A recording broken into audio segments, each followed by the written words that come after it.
The roast was still steaming when my father slid the number across the table like a verdict. $180,000. He didn't look at me when he said it. He stared at his plate, as if money was easier to digest than truth. My mother nodded beside him, fingers folded, voice soft enough to sound holy. Family helps family. I tasted salt, not from the food, from the realization that they'd rehearsed this. I smiled, slowly. Great, I said, but you can't have my house, because I execute kill switch. The room froze, forks midair.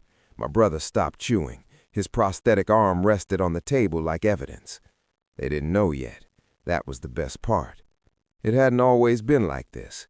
There was a time my parents praised my independence, called me the reliable one, the fixer, the son who didn't need help and therefore could always give it.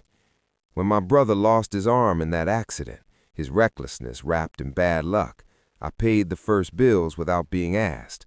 Hospital deposits, surgeons, rehab. I told myself it was temporary, that gratitude would follow. It never does. Over time, help turned into expectation, expectation into entitlement, and entitlement into strategy. They stopped asking. They started assuming. I noticed the shift before the demand ever came. The way my mother asked about my mortgage, not my health. The way my father suddenly wanted copies of my insurance policies for emergencies. The way my brother joked, too casually, about moving in if things got tight. Patterns don't lie. People do. So I stayed calm. I listened. I watched. I pulled bank statements at midnight, reviewed emails I'd once skimmed, read the fine print I'd trusted them not to weaponize. That's when I found it. A signed power of attorney form. Drafted, not executed. Yet. My name was on it, forged badly. That was the moment grief hardened into clarity. I didn't confront them. I upgraded. I met with a lawyer the next morning, then an accountant, then a cybersecurity consultant who specialized in asset protection.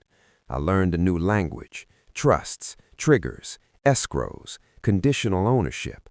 I built something elegant. Every asset I owned, house, savings, investments, was placed inside a legal structure that looked harmless, family-friendly even, a safety net, they'd think. But it had a spine. One clause, simple, surgical. If any family member attempted to claim, lien, coerce, or legally interfere with my assets without my written consent, everything locked, accounts frozen, property inaccessible, ownership rerouted to an offshore holding trust for 30 years. No appeals, no overrides. A kill switch. I waited.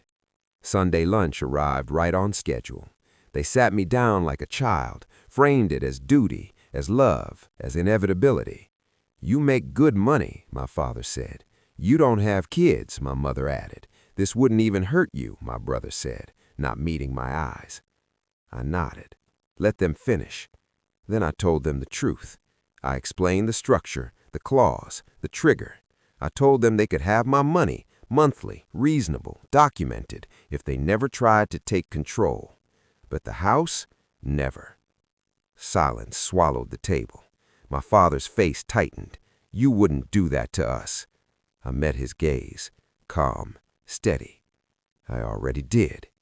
My mother cried first. Soft tears, weaponized.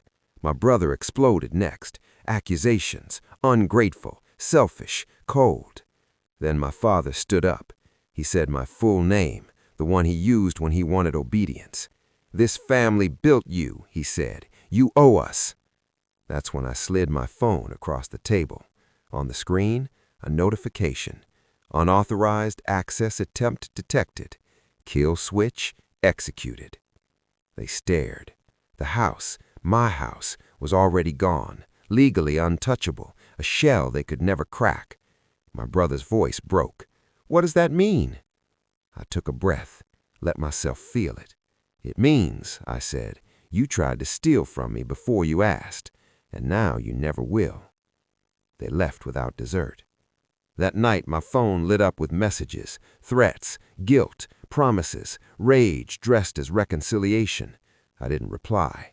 I set up a monthly transfer. Enough to help, not enough to control me. With conditions, transparency, boundaries. They accepted. They had no choice. Power doesn't need to shout. It just needs to be positioned correctly. I don't hate them. I understand them now. They saw me as a resource, a solution, a quiet pocket they could reach into when consequences arrived. They forgot something. I was paying attention. Sometimes I sit alone in my living room, the one they'll never own, and I replay that moment at the table, the second their certainty collapsed, not with anger, with relief. Because betrayal hurts, but outgrowing manipulation, that feels like freedom. And freedom, once secured, doesn't need permission to exist.